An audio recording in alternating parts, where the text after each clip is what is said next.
Hi, I'm getting this violin cleaned up to lend it out, and I thought maybe I would make a little video talking about some cleaning and general maintenance of string instruments. I'm in Buffalo, so I've got my humidifier on because the air is very dry, and wooden instruments can be sensitive to hot and cold, and even more sensitive to the changes in humidity. When we have rapid temperature changes and very dry air, things can crack and come out of alignment.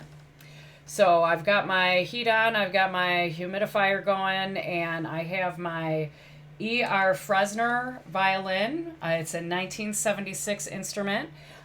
These instruments, I've seen them a lot in school programs. They are really, really solid, well made workhorses of instruments that have been used in school programs. This one was made in 1976, and I also have a viola that I think was made in 1969 that I'm going to be cleaning today, and maybe I can take you along with me on that as well.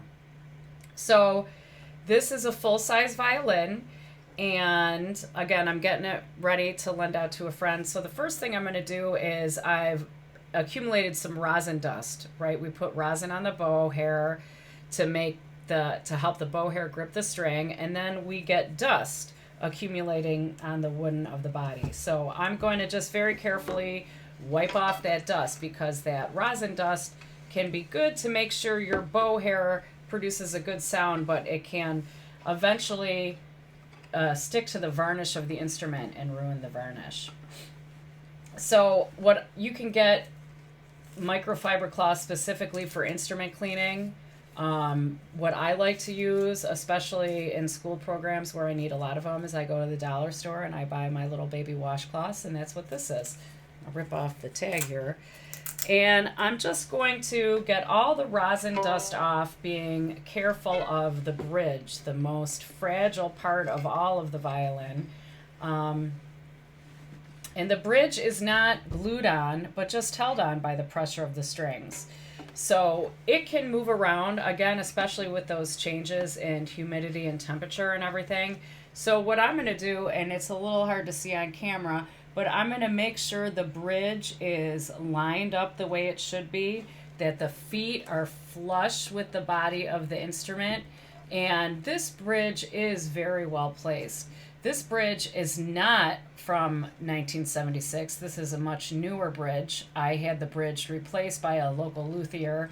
And, instruments with proper care can last, seems like forever, but because of the pressure of the strings, you will eventually need to replace bridges on instruments. So this bridge is newer and it's in really good shape, and so I don't really need to do much there. But again, I am just dusting it off, keeping it free of dust. I'm going to try and get my own finger oils and stuff off the strings, and also get the dust off here. Now, this instrument is pretty old. It has some scratches, and I've gone over those scratches previously with like a wood marker, like a furniture marker, just because that's the easiest, cheapest way to cover your scratches and get a little bit of protection.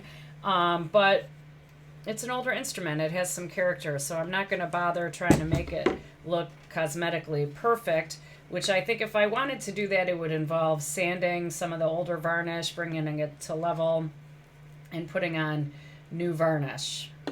Not going to do all that. Now, the other thing that I'm going to do is I'm going to check to make sure the sound post is in place. And it is. I can tell by looking inside that the sound post, a little wooden dowel, is going up and down, touching both the bottom plate of the instrument and the top plate. And that's another item that's not glued. It's just held together with the pressure of the strings. So those sometimes come on. The next thing that I'm going to do here is I'm going to check the strings. The strings are not new.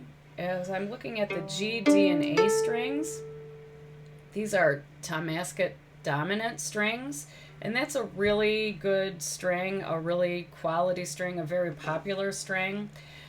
These strings are not new. I can see, if I look closely at the winding, there's some lines where the winding is starting to wear, and it's especially obvious at the bridge of the A string. I can see some unwinding starting to happen. But in this case, I'm going to leave these strings on because these dominant strings are pretty high quality. They're not very cheap. And often as we're learning to play, we're also learning to tune. And as we're learning to tune, sometimes we break strings. So rather than make sure this violin has the newest strings on it, I'm going to lend it out with the strings that are on. And if strings break, that's okay. That's part of the learning process. The E string on this instrument is a super sensitive red label E string. That is a more budget-friendly string, very popular with student instruments because of their affordability and because supposedly they stay in tune a little better. This violin has just one fine tuner for the E string. It does not have fine tuners for the G, D, and A string. A lot of students' instruments will have fine tuners on every string. Just because when you are learning, it's easier to tune with the fine tuners than it is with the pegs. But this particular violin, and a lot of violins of its time, have a special kind of peg.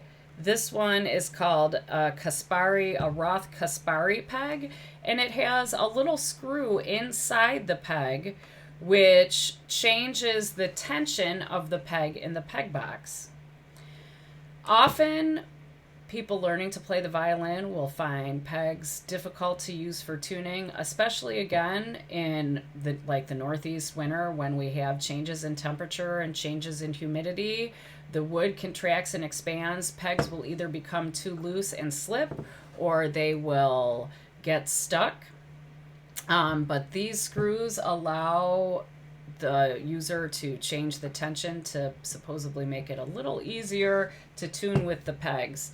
I have used a screwdriver that isn't quite right, and I've started ever so slightly to strip these screws. So I'm trying to avoid turning them more until I find the right size screwdriver for that. But right now they're in pretty good tension, and I can tune it pretty well.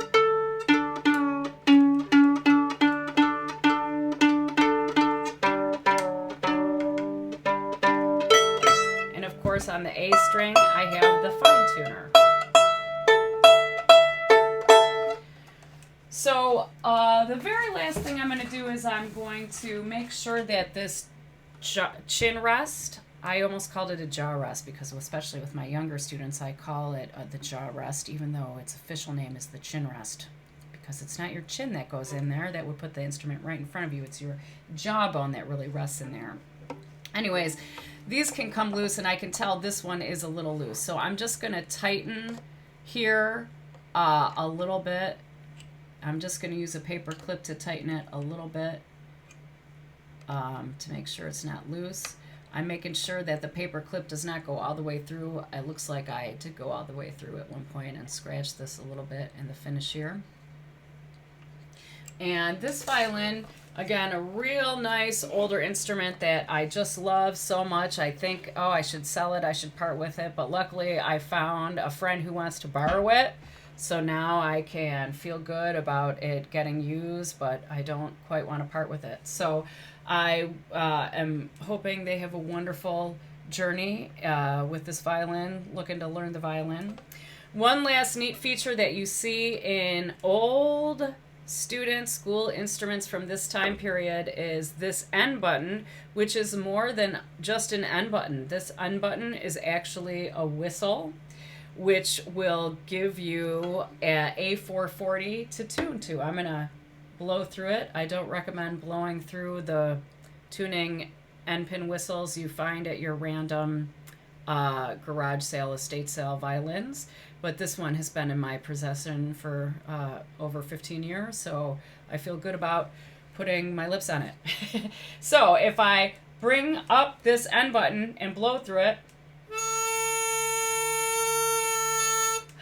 I get an A440 that I can tune to. All right, so to my friend, good luck playing the violin.